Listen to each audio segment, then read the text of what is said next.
Hi, I'm Mitchell Rocheleau. I'm an architect searching the world to learn more about the buildings and environments humans have created from the modern era all the way back to prehistory.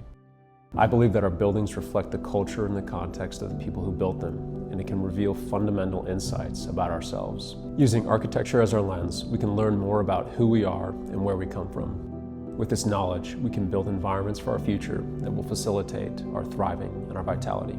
Today I want to talk about one of my favorite mid-century modern icons in Los Angeles. This is the Stahl House.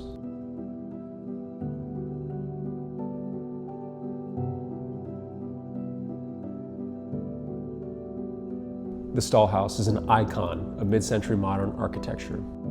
Julia Schulman's photographs of the home are often the headlining images for articles or publications on the topic. What makes this house so unique and iconic? The home's significance is the product of the site, the materials, design, location, photography, and the zeitgeist of the period in which it was built. These unique characteristics amalgamate into an idealistic architectural cocktail that continues to enchant people to this day. With well-known architecture, the building's notoriety is often due to the architect's brand or the status of the owner, rather than to the atmosphere and the quality of space created by the building. When you inhabit a building designed by a star architect or that has a well-known patron, the experience is often, not always, but it's often underwhelming. This is not the case with the Stahl House. There's a famous quote that the Stahl family, who owned the home, published. It says, "Nobody famous ever lived here." Buck and Carlotta Stahl purchased a vacant lot in 1954 from George Beha for $13,500 on a handshake deal. They had driven up the hill to explore the lot when Beha serendipitously drove onto the property. After negotiating with him for nearly 2 hours, the deal was completed, and the Stahls owned the lot. It's often said that Beha was ecstatic that he was able to get rid of this piece of land. The lot is located in West Hollywood. It's on a steeply sloping hillside site with panoramic views overlooking greater Los Angeles. At the time, this area appealed to younger buyers because the land was inexpensive, not highly desired, and there were fewer building restrictions on this particular lot. Buck would spend nearly 2 years on the nights and weekends grading the building pad, building retaining walls from the collected rubble, and observing the sun patterns over the land. The Stahls envisioned a home with large expanses of glass so that they could capture views of the city. All they needed was an architect to bring their vision to life. In 1957, Buck and Carlotta commissioned Pierre Koenig to design their 2,300 square foot home. Initially, it was said that the Stahls wanted something much more figural than what is on site today. They came to Koenig with the idea of a butterfly roof and several curves in the design. Koenig simplified their ideas into this iconic L-shaped plan with a flat roof. The Stahls trusted Koenig and approved his design. Construction of the home started in May of 1959 and was completed 1 year later in May of 1960. The home's foundation is made of large concrete piles and grade beams. The shell of the house is built primarily out of steel and glass. Large floor-to-ceiling, 20-foot wide panes of glass make up most of the walls facing the view. The panes of glass were some of the largest available for that time.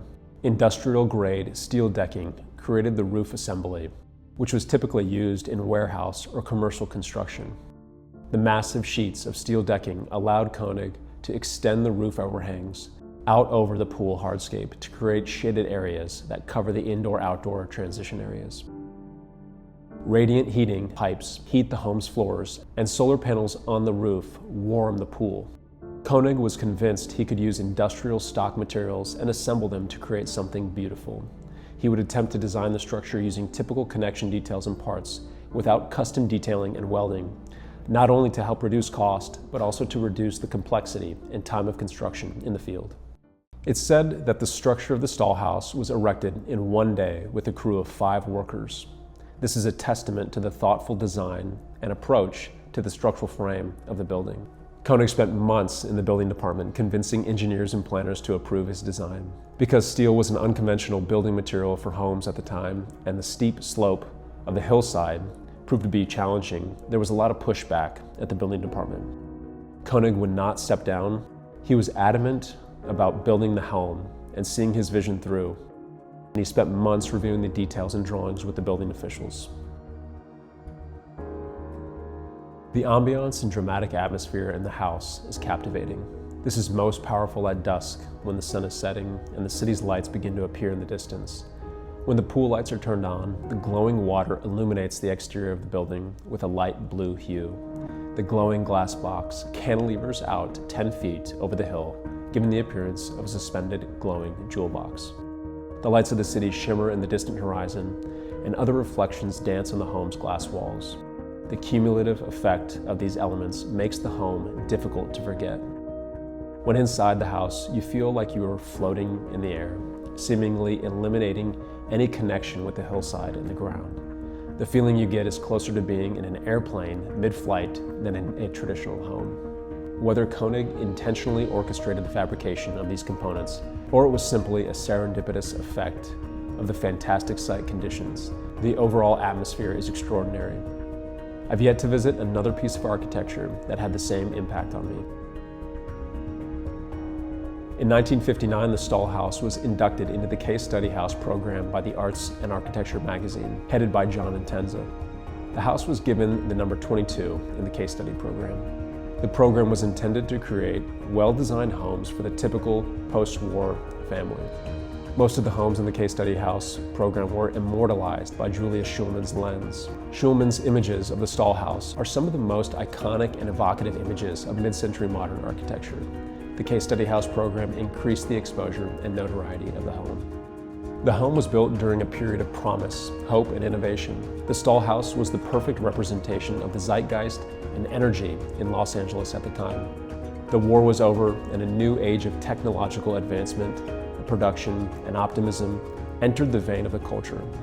Housing demand was booming, and younger families were willing to experiment with their homes. Architects and builders saw the industrial advancements from the war effort and the move to mass production. Many attempted to implement these new ideas and technological advances into their projects. Mass production was something Koenig was particularly interested in. When Julius Schulman's images of the home were published, they seemed to exacerbate the cultural frenzy. They quickly made their way to the headlines and cover pages, forever cementing the home in the history books. Images of the Stahl House are now inseparable from the mid-century modern movement in Los Angeles. Over the years, countless photo shoots, films, and commercials have been taken at the home. The biggest takeaway from the Stahl House is the idea that simplicity can be powerful. When designing homes, the natural tendency can often be to add architectural elements or moves in an attempt to do something different or to make a statement. The Stahl House shows us how dynamic a restrained and simplified work of architecture can be.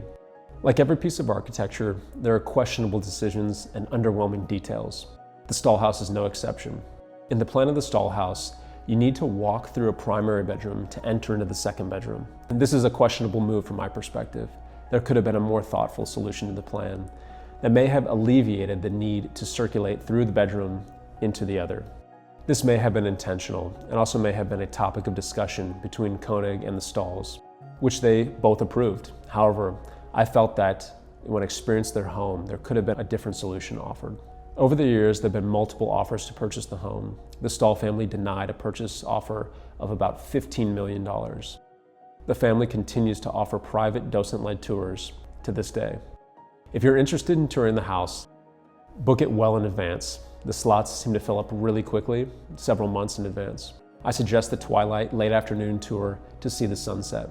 If you're coming to Los Angeles to see mid-century modern architecture, the city is filled with iconic homes.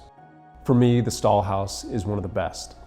If you'd like to learn more about the house, I'd recommend that you go to our website at ROST Architects and have a look at the article, giving you a deeper dive into the history and the current state of the home.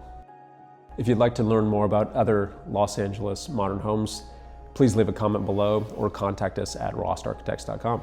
Thanks so much.